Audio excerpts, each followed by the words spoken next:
মৰমৰ ছাত্ৰ-ছাত্ৰীসকল তোমালোক সকলোকে আমাৰ এই চেনেলটোলৈ পুনৰবাৰ স্বাগতম জনাইছো।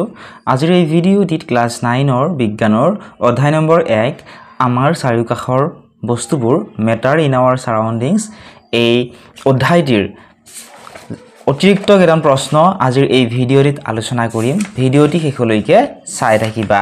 ইয়াৰ আগৰ ভিডিঅ'টোত পাঠভিত্তিক যিখিনি প্ৰশ্ন আছিলে ইয়াৰে গোটেইখিনি আনসাৰ মই তোমালোকক কৰি দিছিলোঁ। যদিহে তোমালোকে সেই ভিডিঅ'টো চাই লোৱা নাই প্লেলিষ্ট সেকশনত গৈ তোমালোকে চাব পাৰিবা। ঠিক আছে, পৰীক্ষাত প্ৰায়ে আহে সুধি থাকে যে উষ্ণতাৰ একক কি? উষ্ণতাৰ একক হৈছে কেলভিন আৰু চিহ্নটো কেলভিনক কেৰে বুজোৱা হয়। দৈৰ্ঘ্যৰ একক কি?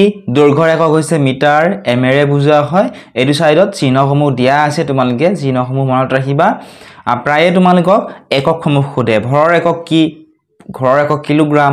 ওজনৰ একক কি? ওজনৰ একক নিউটন। আয়তনৰ একক কি? আয়তনৰ একক কিউবিক মিটাৰ। ঘনত্বৰ একক কি? ঘনত্বৰ একক হৈছে কিলোগ্ৰাম পাৰ কিউবিক মিটাৰ। আৰু চাপৰ একক হৈছে পাস্কেল। এই যেটো শেষত আছে চাপ, এই চাপৰ একক কি? এটো প্ৰায় পৰীক্ষাত আহি থাকে, বিশেষকৈ কম্পিটিটিভ এক্সামতো কুৱেশ্যন বিলাক আহি থাকে। লগতে তোমালোকৰ যেটো এমসিকিউ টাইপৰ কুৱেশ্যন বিলাক আহে, গতিকে তাতো ইয়াৰ পৰা 1 নম্বৰ তোমালোকৰ আহিবই, তোমালোকে এইখিনি মনত ৰাখিবা। চোৱা আন কেইটামান কুৱেশ্যন দিছো, প্ৰায় পৰীক্ষাত এনেকুৱা ধৰণৰ কুৱেশ্যন আহি থাকে। 1 নম্বৰ কুৱেশ্যনটো হৈছে বৰফৰ গলনাংক কিমান? বৰফৰ গলনাংক হৈছে 273.16 কে, মানে হৈছে কেলভিন। ঠিক আছে। 2 নম্বৰ প্ৰশ্ন ব্যাপন কাক বোলে? উত্তৰটো হৈছে দুটা বেলেগ বেলেগ পদাৰ্থৰ কণিকাবোৰ পৰস্পৰ মিহলি হোৱাকে ব্যাপন বোলে। 3 নম্বৰ প্ৰশ্ন এলপিজিৰ সম্পূৰ্ণ নাম কি? এলপিজিৰ সম্পূৰ্ণ নাম হৈছে তৰলীকৃত পেট্ৰলিয়াম গেছ। 4 নম্বৰ প্ৰশ্ন চিএনজিৰ সম্পূৰ্ণ নাম কি? চিএনজিৰ সম্পূৰ্ণ নাম হৈছে তৰলীকৃত প্ৰাকৃতিক গেছ।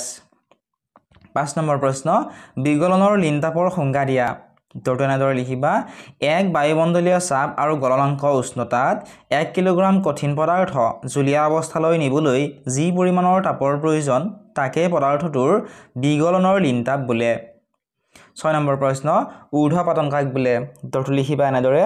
তাপৰ প্ৰভাৱত জুলীয়া অৱস্থাপ্ৰাপ্ত নোহোৱাকৈ কঠিনৰ পৰা পোনে পোনে গেছীয় অৱস্থালৈ হোৱা ৰূপান্তৰ বা গেছীয়ৰ পৰা কঠিন হোৱা যেটো প্ৰক্ৰিয়া, সেই প্ৰক্ৰিয়াটোকে ঊৰ্ধ্বপাতন বোলে।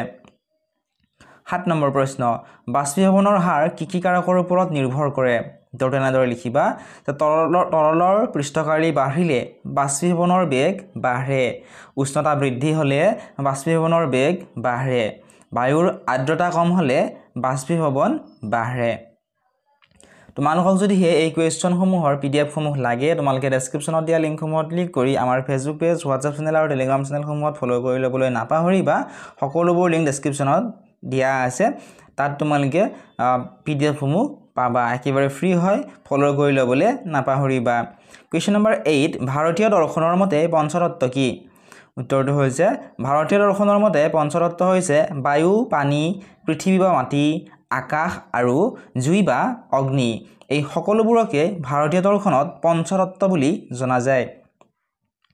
কুৱেশ্যন নম্বৰ 9 পদাৰ্থৰ ভৌতিক অৱস্থা কেইটা আৰু কি কি? উত্তৰটো হৈছে পদাৰ্থৰ ভৌতিক অৱস্থা 3টা। সেইকেইটা হৈছে গোটা, জুলীয়া আৰু গেছীয়। এইখিনিয়ে আছিল আজিৰ এই ভিডিঅ'টিত। তোমালোকক আৰু কোনটো পাঠৰ উত্তৰৰ ভিডিঅ' লাগে বা এই পাঠৰ যদি এমসিকিউ টাইপৰ কুৱেশ্যন আনসাৰসমূহ লাগে কমেন্ট সেকশনত জনাবলৈ নাপাহৰিবা। মই চেষ্টা কৰিম তোমালোকক কুৱেশ্যন আনসাৰখিনি কৰি দিবলৈ, বা কোনোবা প্ৰশ্নৰ উত্তৰ যদি তোমালোকে নাজানা তোমালোকে প্ৰশ্নটো কমেন্ট সেকশনত জনাবা, মই উত্তৰটো কমেন্ট সেকশনতে দিবলৈ চেষ্টা কৰিম।